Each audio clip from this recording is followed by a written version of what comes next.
And now, back to Juicy dito sa TV5.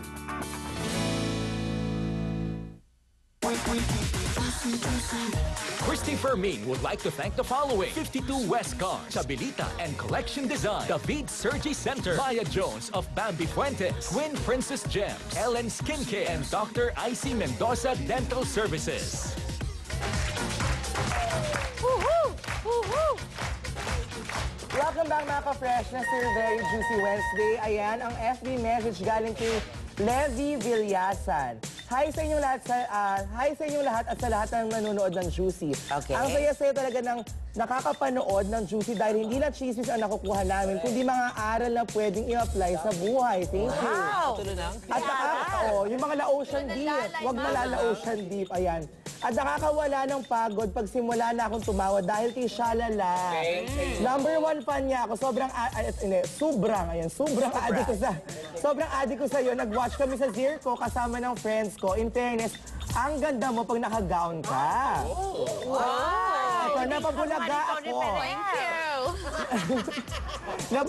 Napabulaga ako sa ganda ng babaeng hampas lupang si Alex. Excited na kami na mapanood at makita ang tunay na reyna ng TV5. Inaabangan ko ang paglaglag ng blind item ni DJ mo pag hindi ko agad nagigets yung mga ibang blind item. Laglag talaga. Kay Nanay Chrissy, gustong-gusto ka ng nanay ko at kaya nagiging model ka sa lahat ng nanay na nagsasabi ng katotohanan at walang katakot-takot sa mga blind item. Maliit man na tao o malaking pangalan sa industriya. I love it. At si IC ang fashionista. Thank you. O, siya nagsabi nito. Si IC ang fashionista. Inaabangan ko mga outfit mo kayo, fan mo ako pagdating sa mga ganit. Thank you so much. At nakita kita dati sa Rockwell pero may kausap ka sa phone that time. Kausap mo ata si Chris Kaiser. Charot. Totoo yan. Happy. Magmakaawa ako. Gusto ko pumanood ng live. Kaya adik kasi ako. Please. We love you, Juicy. Number 1 kayo sa puso ko. God bless you. Pakiulit natin na nakapangalan. Yes, si Levi Villasan. Mananalo ka ng GC and gift pack from Flawless. Thank you sa pagtutok at pagsuporta. And maglaban na kayo sa Juicy official fanpage para mag-post sa mga messages. At pwede nyo rin tweet sa Juicy on TV5. Ayan. Yung gown na yan, may naalaala ako. Paglabas ko doon, niligaw sa akin, mukha ko doon si Matuti. Hindi. Tingnan mo, hindi mo na kamukha si Tony Ferrer. Matutina. Si Alice Crisostomo na. Ang kanyang magandang wife. Beauty queen. Pati si Mutya, di ba? Yeah. Okay, blind item. Itong actress-singer na ito, pag nagpunta ka sa kanyang bahay, nung nagsasama pa sila, nung kanyang mister, lahat talaga ng mga sofa nila, mga nakatalukbong. May mga kumot na, may mga plastic pa. Hindi, ay parang ayaw paupuan. Malinis. Oo, syempre, ayaw nilang paupuan, ayaw nilang dumumi, ganyan. Sabi niya, uy, take your seat, guys. Saan naman kayo uupo May mga takip na mga supot-supot at saka mga yung kumot. Tapos pumunta lang kami sa kusina. Pagdating namin sa kusina, what do you want? Sabi nung maid.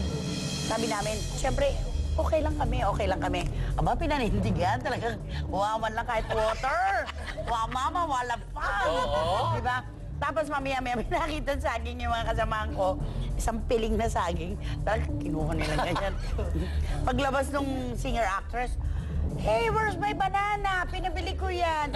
Walang ibig umamin. Gutom na kami lahat. Where's the beef? Sabi pa nung husband, where's the tapa? Wala naman lumalabas. Alam mo yan, Elmer. Where's the beef? Where's the tapa? Wala talaga lumalabas. Ang hirap nila interviewin. Hinahanap niya talaga kasi.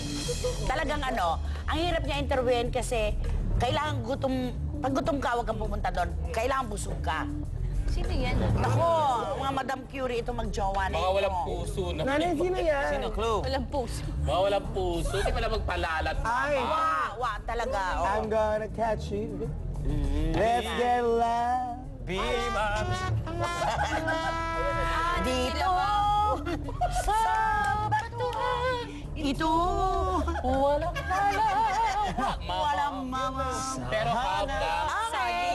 Half ng saging. Ito sa lahat ng mga youngsters ngayon mga ka-freshness, isa si Mr. Elmo Magalo na sa mga pinakahinahangaan. Pero ang tanong natin kay Baby Elmo, sino ba ang kanyang showbiz crush at balak na ligawan if ever? Elmo, sino nga ba? Go. Sa Music Laban event na corner ng Juicy ang super hot teen star na si Elmo Magalona. Paano nga ba niya pinaghahati-hati ngayon ang oras sa dami ng kanyang mga showbiz commitments? Siyempre, with the help of my family and si mama, lagi nandyan to help me with everything na kailangan ko naman ng advice. And so yun, maraming nag-help sa akin. So, I'm really happy na I get to do a lot of stuff. Tapos, I still find time for yun sa aming family. Parang tahimik pa ang love life ni Elmo. By choice kaya ito na sa career na lang muna siya magpo-focus? I went in the industry, hindi naman para manligaw or something. Para yun siyempre for yung career nga, para mag-continue siya na mag-continue and lumaki na lumaki. Pero sino nga kaya ang mga hinahangaan niya sa showbiz ngayon? Si Julian kasi magaling nga siya talaga and parang she's got a lot of potential. Ayan, si Elmo Magalona. Actually, tinanong ng ating VTR na napakagandang boses, yung VTR natin. Thank you, Shalala. Thank you. Yung si Elmo, siya, may fan club na sila ni Jasmine Curtis sa Twitter. Kasi kahit magkaibang network, pinupush sila dalawa kasi kinikilig yung parang mga mas tao. bagay sila, di ba? Kasi parang, Elmo and Jasmine. parang sa GMA ngayon, walang parang girl doon na pwede siguro ipantay kay Love Elmo. team siya. Yun nga, pero parang, Julian. I think Elmo is too old to be paired up with the younger stars, pero too young to be paired up with Si the... Elmo, di ba? Ilan taon na ba si Elmo? 16 na. Almost fire. Ayun, sakto, magkaedad sila sakto ni Jasmine. Talaga, 16. Pero mas gusto ko yung Jasmine and JC. Aabangan ko yan sa utot. At yung tito, abang nyo rin. Tito ni Jasmine. Tito Duran. Okay, top 3. Sige, ito mula kay Ador Saluta ng Bulgar, si Melissa, magbubuyang-yang na. Ay, sa Rex? Melissa Melissa lang. Mendez. Ito daw yung teleserye na nasaan si Eliza. Nasa si Eliza. Yun ang working title. So ano, magbubuyang-yang na yan? Magse-sexy? Oo, Magpapasexy sexy role. na? Tsaka ano to? Sabi niya Melissa Mendez. Isama mo na si Glenda Garcia. Melissa Gibbs. Ano kasi?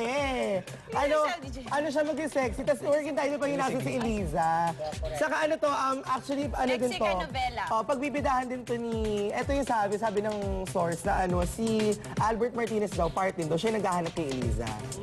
Okay. Okay, sige. Hinahanap nga eh. Narinig mo ba? Top two na Nasaan tayo. si Eliza? Ito, Showbiz Feed Top 2 mula kay Rachel's Yason Sa ng enchilada. push.com.ph. Si Jason Abulos reveals the real score between him and Kim Chu. Mukha naman, di ba? Nabasted siya, di ba? Tagal na naman yan. Pero balita ko nagkabalikan daw si Jason at si Bella. Working things out ang huling ano ko. Ay, buti pa sila. Kita mo, inunahan ka na naman. Ay, hindi okay lang. Pero pag-iiwanan, Ano ba yan? oo, nagkaroon ka nga ng tasyo, pero parang... Uy, wala akong tasyo. Tasyo. Nagkaroon ka nga ng tasyo, parang Alam mo ito? deadmatic naman sa'yo. Puro salitang kado. Shota. Tasyo. Uy, naaliw ako kay sandali lang naaliw ako kay board member, Angelica Jones. Bakit? Kasi pag nagtutweet siya, yung board member niya, I am a